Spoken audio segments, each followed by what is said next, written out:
நமச்சிவாயம். கைலாய மலை, திருக்கயிலை மலை இந்துக்களால் மிகவும் புனிதமாக கருதப்படுகிறது. கைலாஷ் யாத்திரை என்பது உலகில் உள்ள இந்துக்களால் மிகவும் போற்றப்படும் தலங்களில் ஒன்றாக கருதப்படும். இமயமலையில் உள்ள பிரமிக்க வைக்கும் பனி மூடிய சிகரமான கைலாஷ் மலைக்கு செல்லும் ஒரு புனித யாத்திரையாகும். கைலாஷ் மலை சிவபெருமானும் பார்வதி தேவியும் நித்திய தியானத்தில் வசிக்கும் இருப்பிடமாக நம்பப்படுகிறது. மலையை சுற்றி வருவது ஒருவரை பிறப்பு மற்றும் இறப்பு சுழற்சியிலிருந்து விடுவிக்கும் என்று கருதப்படுகிறது. கைலாஷ் மானசரோவர் யாத்திரை இந்துக்களின் உச்சபட்ச புனித வாழ்நாள் யாத்திரையாக கருதப்படுகிறது. இது உடலின் பயணம் மட்டுமல்ல, ஆன்மாவின் பயணம். சவாலான மலையேற்றத்தை தொடங்குவதற்கு முன்பு ஒரு ஆயத்த ஆத்ம சுத்திகரிப்பு, இறைவனின் அனுமதி பெறுதல் மற்றும் மனோபலம் பெறுதல் முக்கியமானது. மானசரோவர் ஏரி உலகின் புனிதமான மிக உயரமான நன்னீர் ஏரிகளில் ஒன்றாகும்.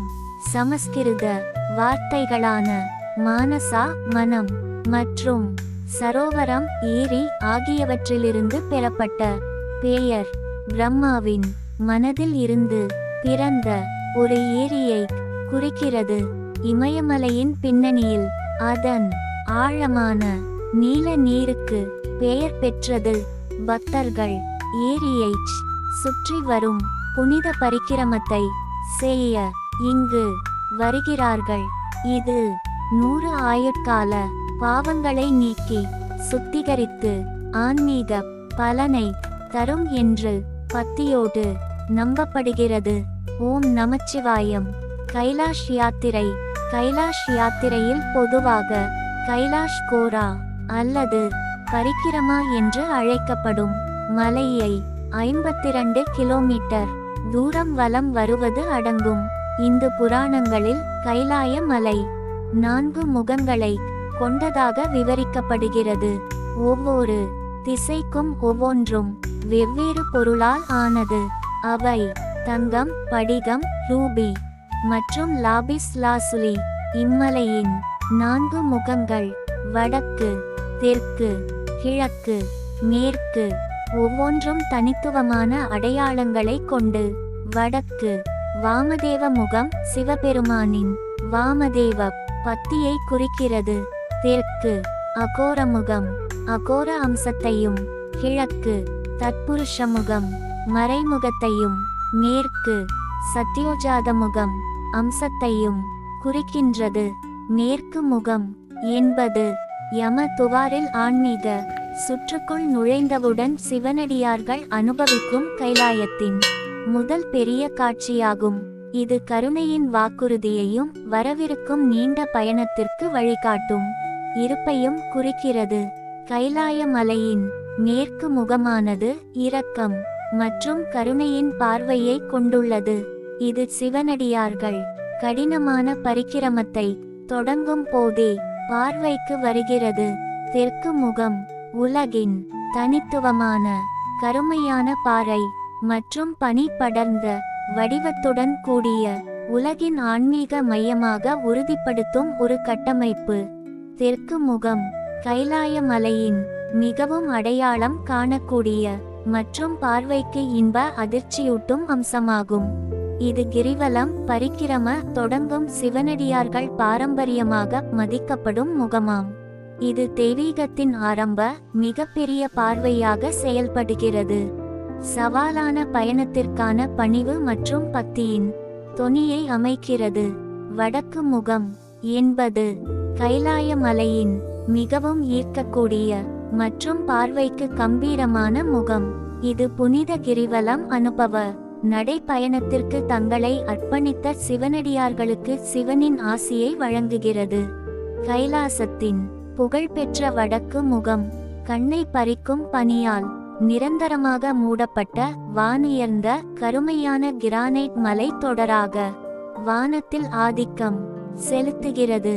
இங்கே தெளிவான உயரமான காற்றில் செங்குத்தான பாறை முகப்பு காந்த ஆற்றலுடன் துடிப்பது போல் தோன்றுகிறது. அதன் புவியியல் கோடுகள் பக்தர்களின் சிவனின் புனித சின்னங்களாக கருதும் வடிவங்களை உருவாக்குகின்றது. வடக்கு முகத்தின் மகத்துவம் அதன் திகிலூட்டும் அழகியுடன் செங்குத்து நிலையில் உள்ளது. இந்த முகம் பனிப்பாறை பனிக்கட்டி மற்றும் நிரந்தர பனியால் பெரிதும் மூடப்பட்டிருப்பதால் இது பாறை ஆதிக்கம் செலுத்தும் தெற்கு முகத்தை விட மிக பெரியதாகவும் மற்றும் பிரம்மாண்டமாக தோன்றுகிறது. இது பூமியிலிருந்து நேராக எழுவது போல் தெரிகிறது. ஒரு இந்து பக்தர்களுக்கு இந்த வடக்கு முகத்தின் அருகாமை சிவபெருமானின் ஆசீர்வாதங்களை பெறுவதற்கான மிகவும் சக்தி வாய்ந்த வாய்ப்பை வழங்குவதாக நம்பப்படுகிறது. வடக்கு முகம் அடைய முயற்சி மற்றும் மன வலிமை தேவை. இறுதியாக கிழக்கு முகத்தின் முக்கியத்துவம் யாத்திரையின் முடிவில் உச்சத்தை அடைகிறது. பயணம் முடிவதற்கு முன்பு ஒரு இறுதி மென்மையான பாடத்தை வழங்குகிறது.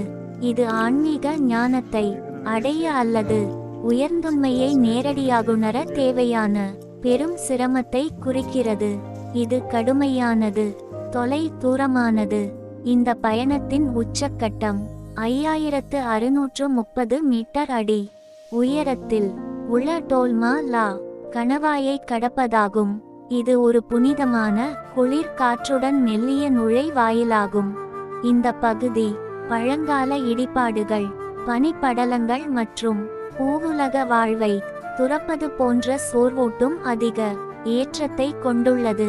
கணவாய்க்கு கீழே சிவனின் துணைவியுடன் என்றென்றும் தொடர்புடைய கருணையின் சிறிய உறைந்த ஏரியான கௌரி குண்ட் எனும் பளிங்கு போன்ற பச்சை இரத்தினத்தில் வண்ணத்தில் அமைந்துள்ளது. கிழக்கு முகம் எப்போதாவது தெரியும் பகுதி. இந்த கிழக்கு முக அருகாமை சிவனின் உன்னதத்துடன் தெய்வீக தாயின் அன்பு ஆசிர்வாதத்துடன் எல்லா ஆற்றலுடனும் இணைக்கிறது. கைலாஷ் யாத்திரை உடலின் பயணம் அல்ல, அது ஆன்மாவின் விழிப்பு, பக்தி, பொறுமை, தைரியம் இவைகளை சோதிக்கும் தெய்வீக அனுபவம். ஹர ஹர மகாதேவ். ஓம் நமச்சிவாய.